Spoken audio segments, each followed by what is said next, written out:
توبہ کا فائدہ۔ اس طرح کی توبہ کا اثر و نتیجہ یہ ہے کہ اللہ تعالیٰ اس کو گناہ سے پاک بھی کر دیتے ہیں اور اس کے گناہ کے ریکارڈ کو ختم بھی کر دیتے ہیں۔ ایک حدیث میں ہے کہ رسول اللہ صلی اللہ علیہ وسلم نے فرمایا اذا تاب العبد من ذنوبه أنسى الله حفظته وأنسى ذلك جوارحه ومعالمه من الأرض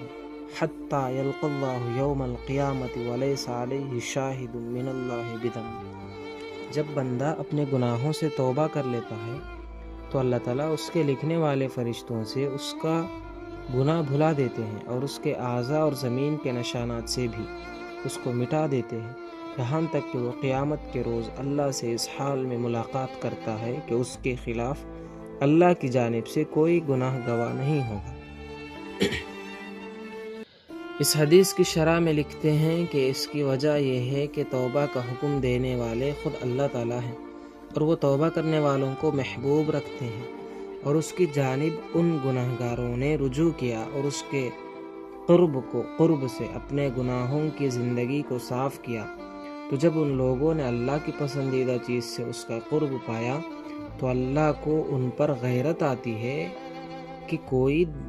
دوسرا ان کے عیب و گناہ پر جمع نہ ہو، لہٰذا وہ اپنی چادر سے ان کو ڈھانپ لیتے ہیں۔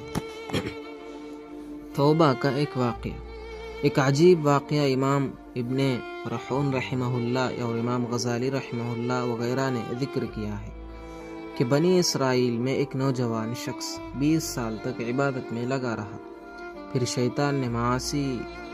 اس کے لیے مزین کر دیے اور وہ 20 سال تک گناہوں میں پڑا رہا۔ پھر ایک دن اس نے اپنا چہرہ انبیاء علیہ السلام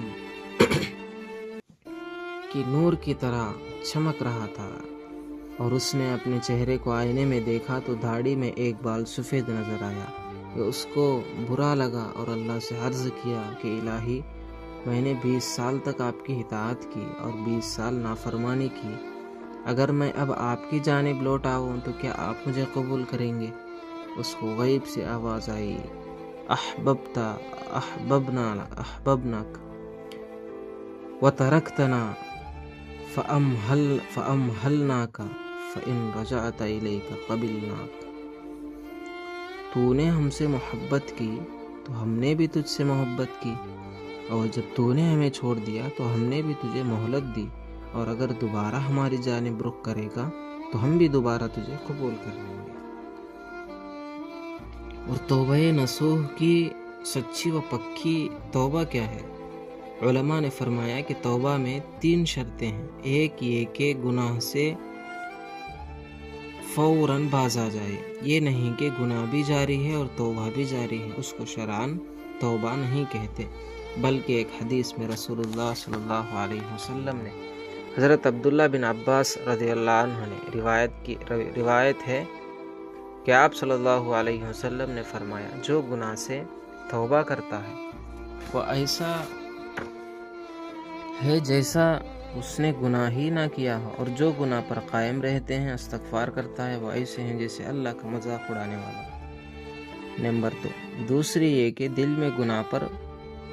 شرمندگی ندامت ہو کہ یہ برائی میں نے کیوں کی۔ ایک حدیث میں ہے کہ رسول اللہ صلی اللہ علیہ وسلم نے فرمایا، الندم التوبہ، ندامت ہی توبہ ہے۔ معلوم ہوا کہ اصل توبہ اسی شرمندگی کا نام ہے۔ اگر انسان کے دل میں گناہ پر شرمندگی پیدا ہو جائے تو سمجھو کہ توبہ ہو گئی، اور اگر دل میں کوئی ندامت ہی نہیں، صرف زبان سے استغفار کر رہا ہے، تو وہ حقیقی واقعی توبہ نہیں ہے۔ اور تیسری شرط یہ ہے کہ دوبارہ گناہ کی طرف نہ جانے کا عزم ہو، لہٰذا اللہ سے عہد و پیمان کرے کہ پھر یہ غلط کام نہیں کروں گا اور پوری طرح بچ کر رہوں گا۔ الغرض جب اس طرح توبہ کر لے اور اس پر جم جائے تو کوشش کرتا ہے کہ کوئی گناہ سرزد نہ ہونے پائے۔